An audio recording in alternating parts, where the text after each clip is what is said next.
Hello guys and welcome to J&P's Kitchen. ഇന്ന് നമ്മൾ ഉണ്ടാക്കാൻ പോകുന്നത് ഒരു സ്നാക്ക് ഐറ്റമാണ്.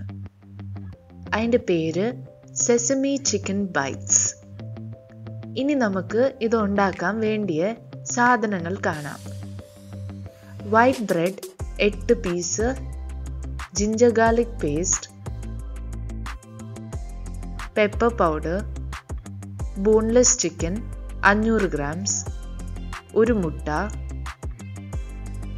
മല്ലിയില, ഉപ്പ്, garam masala powder and white sesame seeds. ഇത് വളരെ ഈസി ആയിട്ടുള്ളൊരു റെസിപ്പിയാണ്. ഇനി ഇതെങ്ങനെയാണ് ഉണ്ടാക്കുന്നതെന്ന് നമുക്ക് കാണാം. ആദ്യം ഒരു ഗ്രൈൻഡർ എടുത്ത് വെച്ച് അതിലേക്ക് നമ്മുടെ ചിക്കൻ ആഡ് ചെയ്ത് കൊടുക്കുക. ഇതിലേക്ക് എന്നിട്ട് നമ്മൾ ചതച്ച് വെച്ചേക്കുന്ന ജിഞ്ചർ ഗാർലിക് പേസ്റ്റ് ആഡ് ചെയ്ത് കൊടുക്കുക. എന്നിട്ട് ഇത് രണ്ടും കൂടി നന്നായിട്ട് ഒന്ന് ഗ്രൈൻഡ് ചെയ്തെടുക്കുക. ചിക്കൻ നന്നായിട്ട് അരിഞ്ഞു വരണം. ഇതൊന്ന് ഗ്രൈൻഡ് ചെയ്തതിന് ശേഷം തുറന്നിട്ട് അതിലേക്ക് 2 ടീസ്പൂൺ പെപ്പർ പൗഡർ, 2 ടീസ്പൂൺ ഉപ്പ് and 1 teaspoon garam masala powder ഇട്ടുകൊടുത്ത് വീണ്ടും അരച്ചെടുക്കുക.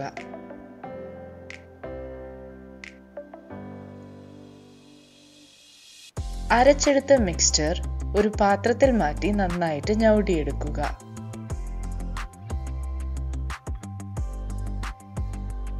ഇതിലേക്ക് അരിഞ്ഞ് മല്ലിയില ആഡ് ചെയ്ത് കൊടുത്ത് നന്നായിട്ട് മിക്സ് ചെയ്യുക. ഇതിലേക്ക് നമ്മളുടെ മുട്ട പൊട്ടിച്ച് അതും ആഡ് ചെയ്ത് കൊടുക്കുക. ഇത് നന്നായിട്ട് മിക്സ് ചെയ്ത് പിടിപ്പിക്കണം ഇതിലേക്ക്. ഇനി ഒരു ബ്രെഡ് പീസ് എടുത്ത് അതിലേക്ക് നമ്മളുടെ മിക്സ്ചർ ഒരു സ്പൂൺ വെച്ച് നന്നായിട്ട് സ്പ്രെഡ് ചെയ്ത് കൊടുക്കുക. ചിക്കൻ എല്ലായിടത്തും നമ്മുടെ ബ്രെഡ് കവർ ആക്കണം.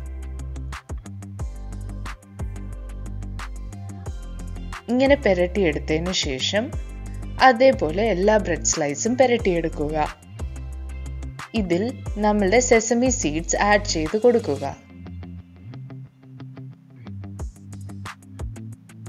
ഇത് ഡെക്കറേഷൻ മാത്രമല്ല, ഒരു ക്രഞ്ചി ഫ്ലേവർ കൂടി കൊടുക്കും.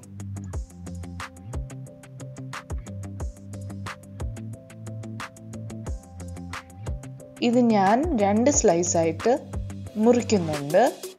നമുക്ക് വേണേൽ 4 സ്ലൈസും ആക്കാം. എന്നിട്ടൊരു പാൻ എടുത്ത് വെച്ച് അതിൽ എണ്ണയാണെങ്കിൽ ഡീപ്പ് ഫ്രൈ ചെയ്യാൻ വേണ്ടി ഒഴിച്ചു കൊടുക്കുക. നന്നായി ചൂടായതിന് ശേഷം നമ്മളുടെ പീസസ് ചിക്കൻ സൈഡ് ഡൗൺ ആയിട്ട് ഇങ്ങനെ ആഡ് ചെയ്ത് കൊടുക്കുക.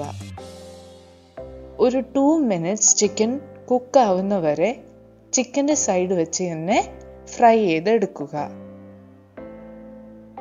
2 മിനിറ്റ്സ് കഴിഞ്ഞ് അത് തിരിച്ചിട്ട് കൊടുക്കുക. അപ്പോൾ നമുക്ക് ഇങ്ങനെ കാണാൻ പറ്റും ഇതിങ്ങനെ വൈറ്റ് ആയിട്ടുണ്ട് എന്ന് വെച്ചാൽ ചിക്കൻ നന്നായിട്ട് കുക്കായിട്ടുണ്ട്. ഇപ്പോൾ ഈ ബ്രെഡിൻ്റെ സൈഡ് നന്നായിട്ട് മുരിഞ്ഞു വരണം. സോ അത് മുരിഞ്ഞു വരുന്നവരെ ആ സൈഡ് ഇടുക.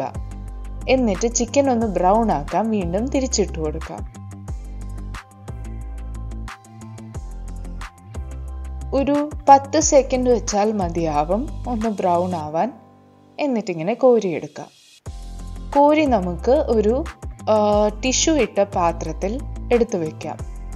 ഈ ടിഷ്യൂ എണ്ണയാണെങ്കിൽ എന്തെങ്കിലും ബാക്കിയുണ്ടെങ്കിൽ അതാണെങ്കിൽ അബ്സോർവ് ചെയ്തെടുക്കും. അതിനു വേണ്ടിയാണ്. ഇല്ലെങ്കിലും സാരമില്ല. എന്നിട്ട് സെർവ് ചെയ്യുക and enjoy. Thank you guys for watching.